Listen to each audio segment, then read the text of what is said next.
Guys, today we are going to be talking about Stormdancer's Brace and how incredible it has become. Now, if you've got any experience with this exotic, it's fair to say that since its inception right up to Renegades, this has never been good, never mind meta. In fact, the only words really to describe it are absolute cheeks. Well, I'm here to tell you that this is all changing today, and it is now incredible, and I'd go so far to say as meta. In the video today, I'm going to show you two different variations of builds, both of which will have dim links, and as we go through the video, hopefully you'll start to figure out with what I say and what you see, which are going to be better in certain situations, but we'll cover all that, don't worry. All you need to know for now is that Stormdancer's Brace within these builds is absolutely destroying everything, and that's the focal point that we're going to start on. So to kick things off, obviously you need to understand what's changed with this exotic, why are we trying builds out and testing with it, and what has changed. So in the armor update preview that Bungie shared before Renegades went live, they had this to say about the changes to Stormdancer's Brace. The potency of Stormdancer's Brace is almost entirely tied to the power of Stormtrance itself. In the same way we have for some of the other super specific exotics, we've added a bit of neutral play to Stormdancers and also a bit of quality of life to its damage bonus to help it scale better in today's sandbox, and boy has that happened. So they say that while Stormtrance is equipped, it now grants bulk charge for arc ability hits when amplified. Hits is very important to notice.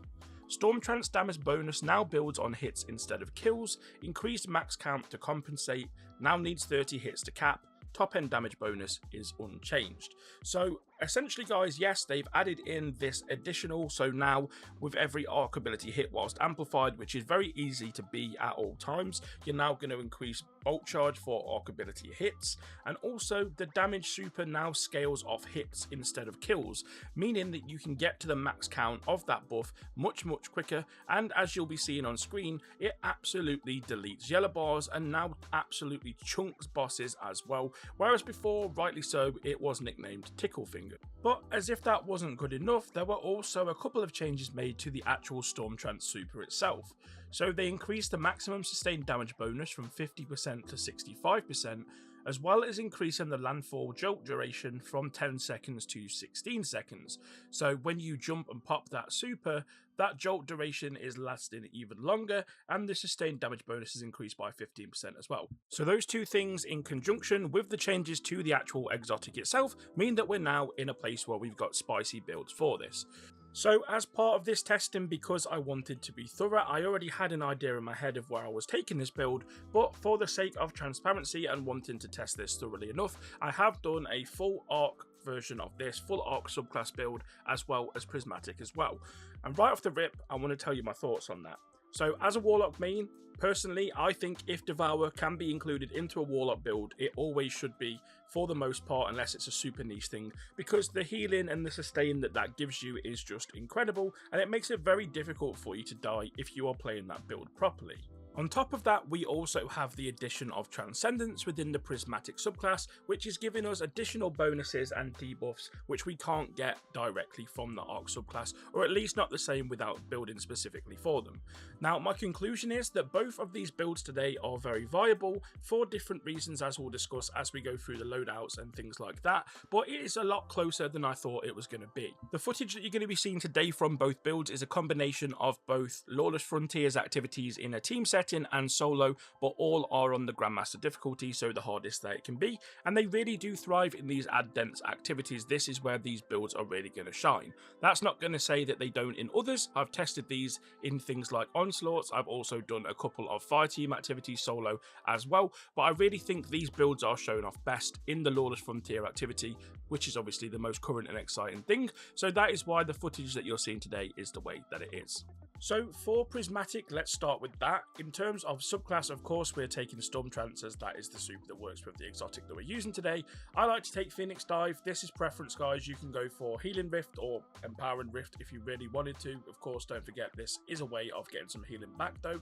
Glide or jump is going to be completely your preference, and then we are taking Arcane Needle, which will be more apparent why in a second. Of course, these are really good for unraveling enemies. That debuff is certainly a welcome thing to have. And then in terms of our grenade, I like to use the Storm Grenade, but again, you can use any of the others if you really want to.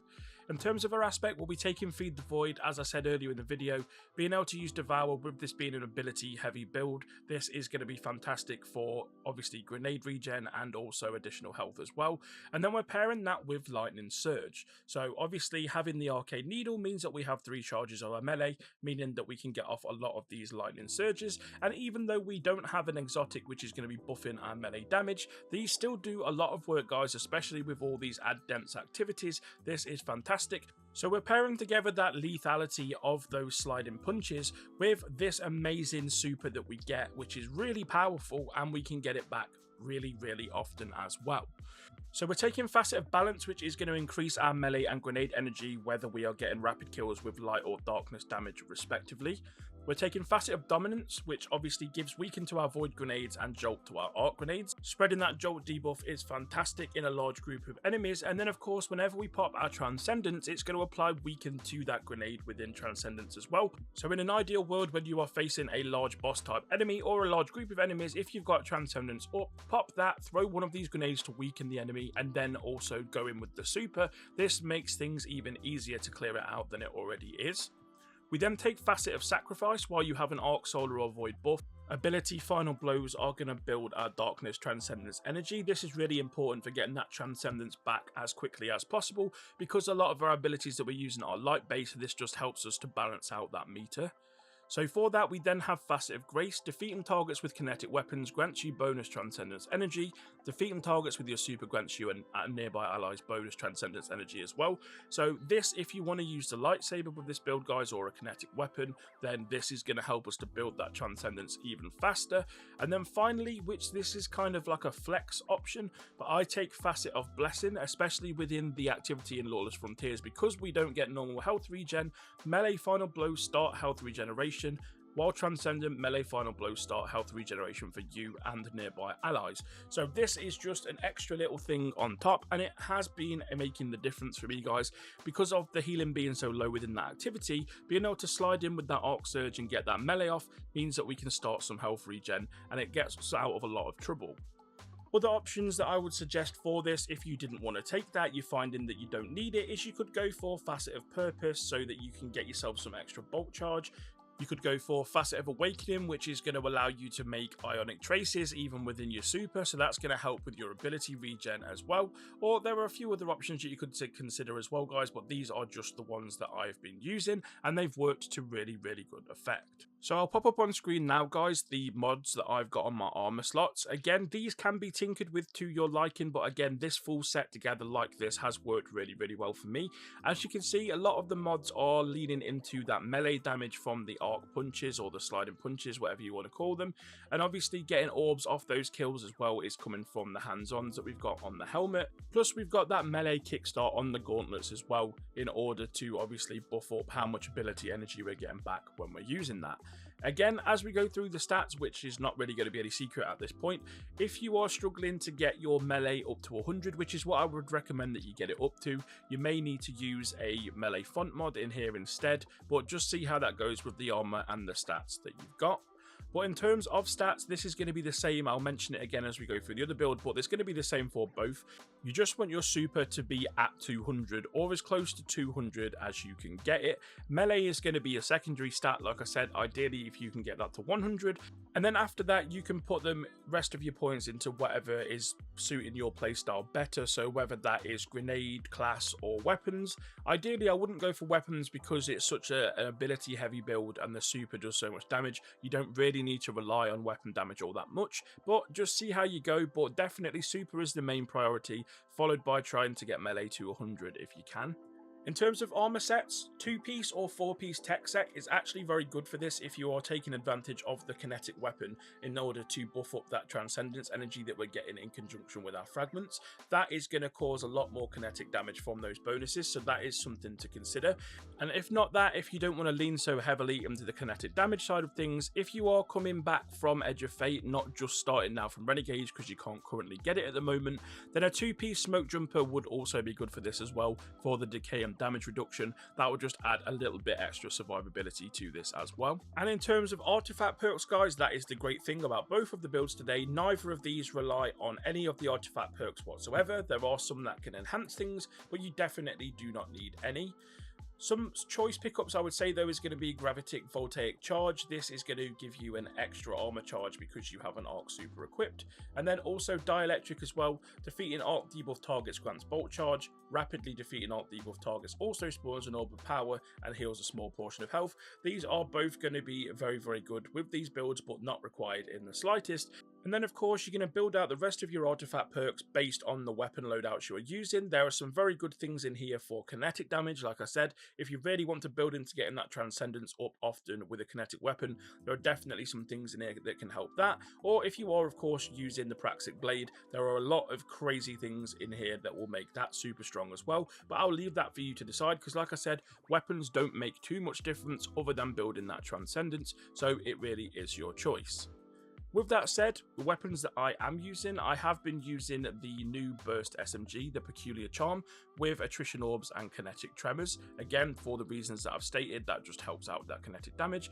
And then I've been using the PSI Eterna IV with Eddy Current and Jolting Feedback. This is allowing me to jolt debuff enemies, which is obviously building into the loop that we've discussed. And Eddy Current, all the time while we're amplified, it's giving us crazy reload, so that is the reason for that. And then for my heavy weapon, I've been kind of rotating between the Submersion Combat Bow, the Dragon's Breath, and then the new Service of Lazaku Machine Gun. Like I said, these do not synergize with the build, but again, weapons really do not matter in terms of the build. It is ability based and trying to get those supers back as quickly as possible, so it really is freedom of choice when it comes to weapons. Again, the gameplay loop for this, guys, is very, very simple. Use those sliding punches as often as you can, also tossing out your grenade to jolt everything, to obviously build up that transcendence meter. Whenever you've got your transcendence meter and your super together, pop that transcendence, throw your grenade down to weaken the enemies that you're fighting against, and then pop that super above a big group of them and absolutely go crazy. It will destroy everything. Big tip as well, guys, do not hold on to that transcendence, do not hold on to that super. You get them back so quickly that it really doesn't matter. You're actually throwing if you're not using them as soon as you've got them. Like I said, using them together at the same time is the best option, but just pop them as you get them if they're not close together. As you can see, in every sort of encounter of the Lawless Frontiers activities, I'm popping 5-6 supers in every single one. The more enemies there are, the better, because you'll get about 30% of your super energy back when it finishes as well. Plus, obviously, it just builds up so quickly from all the ability spam. It really is crazy, guys.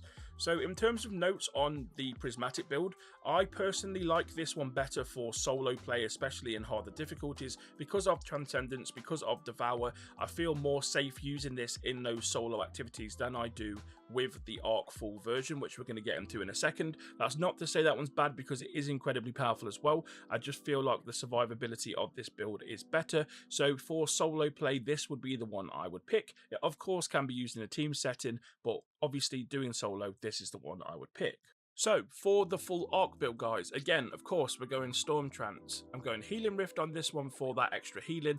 The Arc one, as I've said, doesn't have as good a survivability as the Prismatic one, so definitely taking Empowering Rift here would be throwing, unless you're an absolute gamer. Well, then, of course, that's up to you. Your Glide, again, is going to be down to your own preference, as is your Melee. I personally prefer Ball Lightning because it's better from range, but seeing as you are going to be quite up close and personal for most of the time, you can use Chain Lightning if you want to. And then in terms of Grenade, you can really choose any one. I would say the best ones are going to be Storm Grenade or Pulse Grenade. I'm actually taking Pulse Grenade for this particular instance. For our aspects, we have Arc Soul, so this is going to allow us to have that Arc Buddy, which is going to help us to create Ionic Traces. While you're amplified as well, the Arc Souls are going to be supercharged, so again, this is going to make them fire faster, and this is going to allow us to get more kills, do more damage. And then we're pairing that with Ionic Sentry, so this is going to obviously chain lightning between enemies, it's going to blind, and it's going to give us bulk charge stacks as well, which of course is very, very good. And these things all now scale off the grenade damage stat, or the grenade stat should I say. So again, we're going to have these often, and they're going to be doing more damage as well, proccing anything for us that require grenade hits or kills. In terms of our fragments, we're going for Spark of Resistance. This is going to give us some damage reduction. Like I said, we do need this on this build because it doesn't have the same survivability as some of the kit that we get with Prismatic. We're then going for Spark of Frequency, mainly for the bottom portion that says while amplified, the effects are increased and you gain increased stacks of bolt charge from all sources. So that is going to include the bolt charge that we get from the actual chest piece itself, the bolt charge that we get from Ionic Sentry, from all of our other abilities as well. This is going to increase those stacks, meaning that we're going to have those big lightning storms going off even more often. We're going to have Spark of Shock, which again is going to allow our pulse grenades to jolt targets and keep those debuffed as well, feeding into our loop. And then Spark of Magnitude, which is going to keep our pulse grenades out and ticking damage for longer. So again, guys, nothing really crazy in there. It is kind of this sort of standard setup for an Arc ability-based subclass. Again, if you do want to make any changes, if you play with it and you find out something works better than the way I've got it set up, please do share that down in the comments and let everybody know so they can try it too. At the end of the day, we do want everybody having the most fun they can within the game. And yeah, I'm not too proud to be giving some suggestions. I just found that this has worked very well for me. So once again, I'll pop up the armor setup for on screen here. But again, it's very, very similar to what we had before. Obviously, we are just dropping off that melee kickstart because we're not using as much melee as we would with the slide and punch build for the Prismatic. So we are leaning a little bit more into sort of the grenade. We've balanced it out between grenade and melee a little bit more. And you may want to sort of take that into consideration when you're building out your stats as well. Super 200 or as close to as possible is still going to be where you're going to go with this, but you may want to distribute your stats a little bit better between the class and grenade as well as melee if you can, just because we are taking advantage of our rift when we are proccing our Arc Soul buddy, and also we'll be using our grenades a little bit more because we won't have obviously all of the melee charges for slide punch with the Prismatic build. Again, the artifact mods are going to be exactly the same. This time though, weapons, the only thing that you may want to do is use an arc weapon in your energy slot in order to make sure that you are proccing ionic traces wherever possible. If you've got something that's got jolting feedback on it, again, you could be using the PSI Turner IV or however you say that, like I mentioned before, that new rocket pulse, that's really good. The unfall, that's also good. The rocket sidearm is very good with this as well. Or you might even have a primary ammo weapon, which is arc, that you want to use in this slot as well. But again, just to build more into that arc synergy. So what I found with this is you actually seem to get your super back even quicker because of obviously all the ionic traces, getting your abilities back quicker. Your supers seem to build ridiculously fast on this. So this one is definitely still as powerful as the other one, but I see this one being better in team synergy because obviously you don't have everything aiming at you all at once. But the clear speed on this one is crazy as part of a team setting. Again, I have completed Grandmaster difficulty and Ultimate difficulty fire team things solo, and this does hold its own. It's just a little bit more thought is required. It's not sort of switch off and play like it is with the Prismatic version because you don't have that survivability or healing that you get with the other build. So overall, guys, it really is going to be preference, whichever one you prefer the most. Let me know down in the comments below which one you do prefer the most. And of course, if you do have anything that you think takes them to the next level that I've missed, be sure to let us know. But yeah, like I said, both are really powerful and such a lot of fun to use. The power fantasy is high on this one with all the supers and how crazy they are. And just the general ability play is really good as well. If you like this style, if I've got sort of two similar builds like this in future, do you prefer them done in the same video like this, or would you prefer me to make dedicated videos? Let me know on those, guys. But that's everything from me today. Any questions, let me know down in the comments below. I will try and answer every single comment, but I'll catch you in the next video. Bye bye.